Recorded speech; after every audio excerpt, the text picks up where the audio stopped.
જય શ્રી કૃષ્ણ બધાને ને જય માતાજી। તો આજે આપણે જોઈને જ ખાવાનું મન થઈ જાય એવું સુરણ બટેકા વટાણાનું શાક બનાવીશું। ફ્રેન્ડ્સ, આ શાક એવું છે કે તમે ઉનાળાનું શાક છે અને આ શાકમાં આપણે વધારે કેરીના રસ અને શ્રીખંડ સાથે ખવાતું હોય છે, તો થોડું ડ્રાય બનાવેલું છે।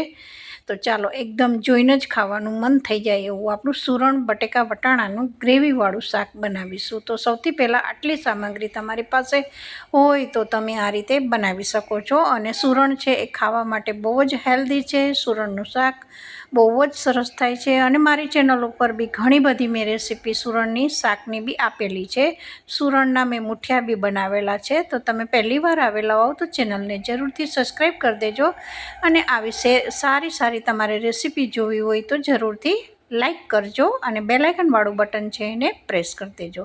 તો ચાલો એકદમ સરસ આપણે સુરણ બટેકા વટાણાનું સરસ શાક બનાવી દઈએ। તો સૌથી પહેલાં સુરણની આ રીતે છાલ કાઢી નાખવાની છે, કારણ કે આ સુરણ છે એ કંદમૂળ છે અને વધારે પડતું જમીનમાં ઉગતું હોય છે।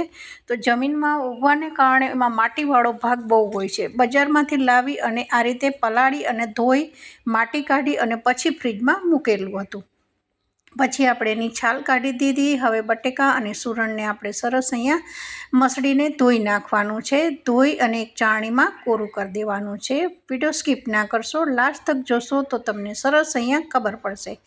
હવે અડધી ચમચી જેટલું તેલ લીધું છે। તેલમાં ધોયેલા સરસ સુરણ અને બટેકાના પીસ છે એને આપણે તેલમાં સાતળવાના છે। જુઓ અહીંયા તેલમાં આ રીતે ઉમેરી દેવાના છે, પછી ઢાંકણું ઢાંકી દેવાનું છે। પછી લગભગ અહીંયા 5 મિનિટ માટે ધીમી આંચે થવા દેવાનું છે। લગભગ 5 મિનિટ થયા પછી જુઓ એકદમ સરસ અહીંયા તેલમાં સતળાઈ ગયા છે સુરણ અને આ રીતે બટેકા। કોઈ સુરણને અહીંયા બાફવાની જરૂર નથી, સીધું જ તેલમાં શેકીને એકવાર જરૂરથી આ રીતે શાક બનાવશો ને તો જે લોકોને સુરણ નહીં ભાવતું હોય ને એ બી સુરણ ખાતા થઈ જશે। હવે સરસ આપણે પ્લેટમાં કાઢી લીધું છે। ત્યાર પછી થોડું તેલ છે પણ બીજું બી અડધી ચમચી જેટલું તેલ નાખી દીધું છે। ટોટલ અહીંયા 1.5 ચમચી જેટલું શાકમાં તેલ ગયું છે। પછી અહીંયા મસાલા કર્યા છે, જે તમે રેગ્યુલર શાકમાં કરતા હો એ જ મસાલા કરેલા છે। થોડી રાઈ નાખી છે, થોડું ચપટીક જેટલું જીરું નાખ્યું છે, પછી હિંગ નાખી દીધી છે। હવે આ ત્રણેય વસ્તુ તેલમાં સરસ શેકાઈ જાય પછી આપણે અહીંયા થોડા ખડા મસાલા નાખેલા છે। ખડા મસાલા તમને પસંદ હોય તો તમે ઉમેરી શકો છો, ન તો સ્કીપ બી કરી શકો છો। લસણ અને મરચાંની અહીંયા પેસ્ટ નથી બનાવેલી, સીધા ઝીણા ચોપિંગ કરેલા જ અહીંયા ઉમેરેલા છે। હવે તમે તમારા ઘરમાં પેસ્ટ નાખતા હો, તમને એ ટેસ્ટ ગમતો હોય તો એ બી તમે અહીંયા ઉમેરી શકો છો। તો સરસ તેલમાં આ બધી વસ્તુને પહેલાં શેકી લેવાની છે। આ ભાગ કાચો ના રહેવો જોઈએ। શાક બનાવીશું તો એક સરસ ગ્રેવી કરી અને પછી આપણે શાકને બનાવવાનું છે। હવે મરચાં બધું તેલમાં શેકાઈ ગયું, લસણ, ત્યાર પછી ડુંગળી અને ટામેટાં ઝીણા ચોપ કરીને રાખેલા છે એને ઉમેરી દીધા છે। હવે આપણે ડુંગળી અને ટામેટાને લગભગ અહીંયા 2 થી 3 મિનિટ ધીમી આંચે ઢાંકી અને થવા દેવાનું છે। જો હું આ શાક અહીંયા વારે ઘડીએ બધું શેકી અને પછી અહીંયા આ રીતે ઢાંકી અને બનાવતી હોઉં છું। એક સામટું બધું નાખીને ગ્રેવી ન બનાવાય ફ્રેન્ડ્સ, નહીતર એ શાકનો બિલકુલ સ્વાદ સારો નથી આવતો। જુઓ અહીંયા બધું તેલમાં સરસ શેકી દીધું, ટામેટાં સરસ આપણા પોચા પડી ગયા છે। ત્યાર પછી આપણે હવે વટાણા નાખી દેવાના છે।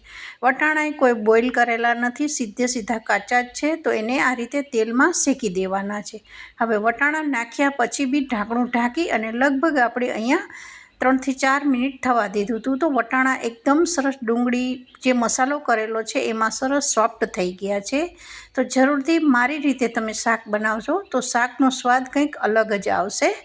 હવે જુઓ આપણે અહીંયા મસાલા કરીશું। રેગ્યુલર આપણે અહીંયા મસાલા જે શાકમાં કરતા હોય એ જ મસાલાને આપણે કરવાના છે।